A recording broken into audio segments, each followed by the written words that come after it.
Boa tarde, saudações a todos. Sou Arlete Nestlene Cardoso de Almeida, arquiteta e urbanista, bacharel e mestra em letras e doutoranda no Departamento de Filologia e Língua Portuguesa da Universidade de São Paulo.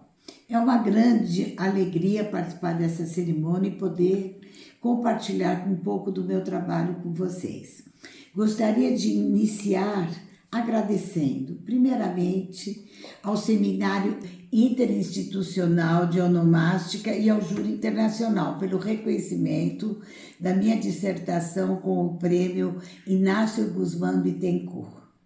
Agradeço, em primeiro lugar, a minha orientadora, professora doutora Patrícia de Jesus Carvalhinhos, pela orientação atenta, pela generosidade intelectual e pela confiança que depositou nesse trabalho desde o início. Também gostaria de agradecer à Universidade de São Paulo e à Faculdade de Filosofia, Letras e Ciências Humanas e ao Programa de Pós-Graduação em Filologia e Língua Portuguesa, por me proporcionarem um ambiente de formação e pesquisa tão sólido e inspirador. Minha dissertação tem como título Memórias da Paisagem, cotidiano e espacialidade dos comerciantes de tropa do Rio Ribeira de Guapo por meio da recuperação toponímica. O tema dessa dissertação, que dialoga com a história, com a geografia e, sobretudo, com a etimologia para a composição do escopo teórico,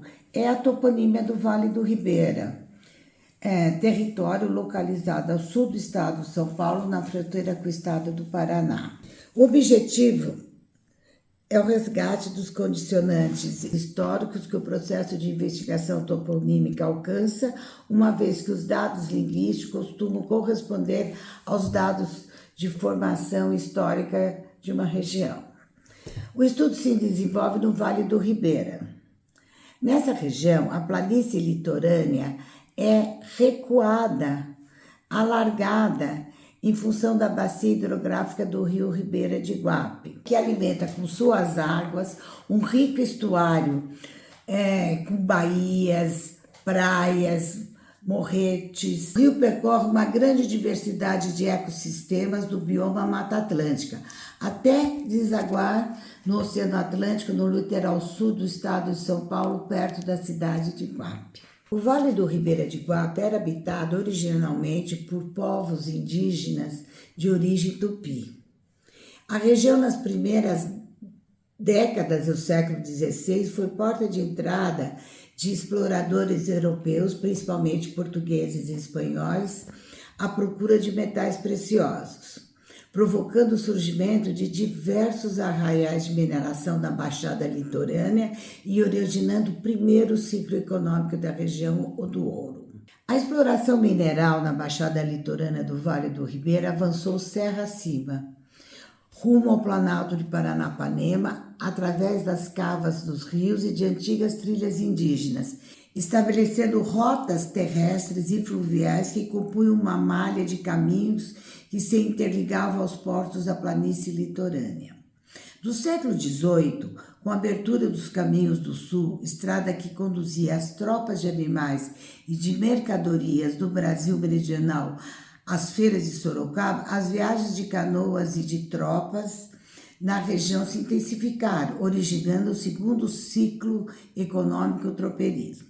Ligação natural entre o Planalto e o litoral, o Rio Ribeira de Iguape sempre foi responsável pelo fluxo de mercadorias entre o Porto de Iguape e o Planalto. Em função disso, ao longo de suas margens e principalmente nas barras dos seus rios e afluentes, diversos armazéns se instalaram durante os séculos XVIII e XIX, promovendo um intercâmbio comercial entre as tropas do Planalto, serra acima, e as canoas que desciam rumo aos portos do litoral.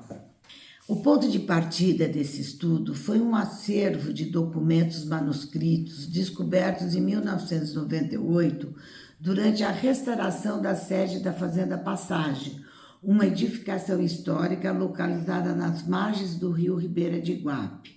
A fazenda era um dos lugares de passagem e parada obrigatória nas viagens de tropas entre o Planalto e o litoral, e foi se convertendo em um importante entreposto comercial. Esses documentos pertenciam aos antigos comerciantes de tropas e de canoas, entre eles o capitão José Júlio da Silva, um ex-combatente da Guerra do Paraguai, figura central no comércio da região.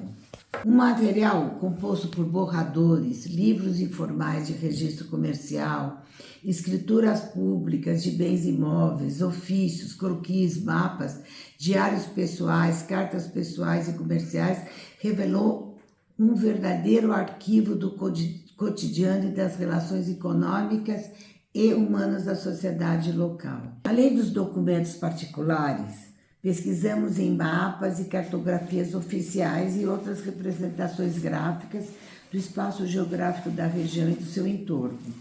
A partir desses documentos, realizamos o levantamento de 4.355 topônimos, datados de 1869 a 1998, extraído de fontes textuais e cartográficas, um desafio para análise. Logicamente, a quantidade de topônimos eram muito maiores nos documentos cartográficos.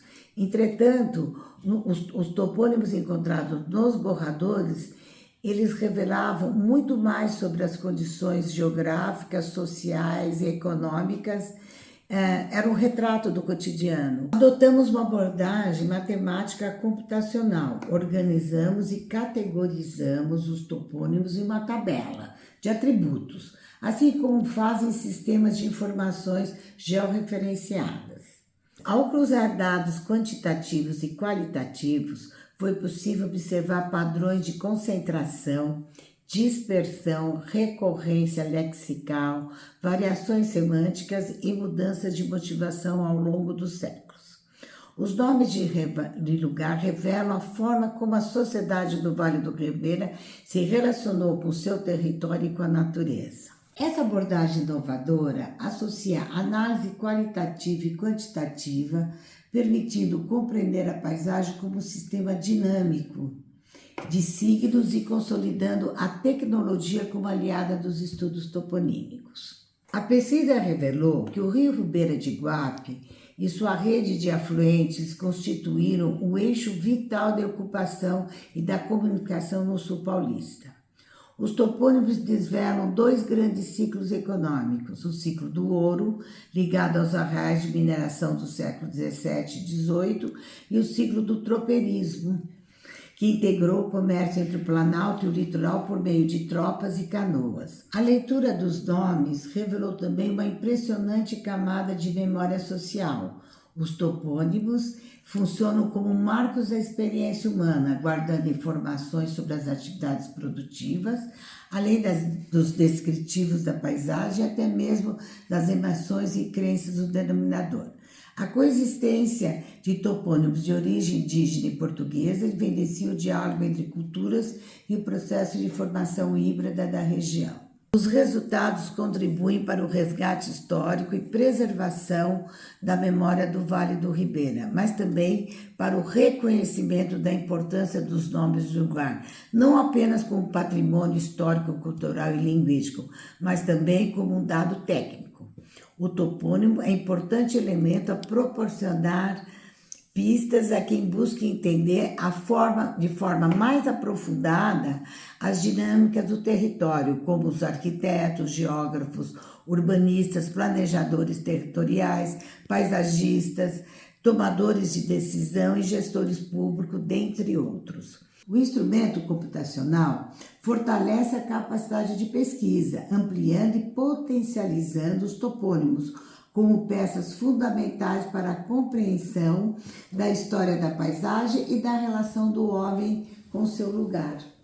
Finalizo essa apresentação renovando o meu agradecimento ao júri internacional, aos organizadores do Seminário Interinstitucional de Onomástica, professora Yolanda Guilhermina Lopes Franco e o professor Dr. Francisco Peral, e a todas as pessoas que contribuíram direta ou indiretamente para esse percurso. Este prêmio representa não apenas o reconhecimento de um trabalho, mas também a reafirmação da relevância da toponímia como campo de memória, identidade e linguagem. Que os nomes continuem a nos contar histórias e que continuemos a ouvi-las com atenção e respeito. Muito obrigada a todos.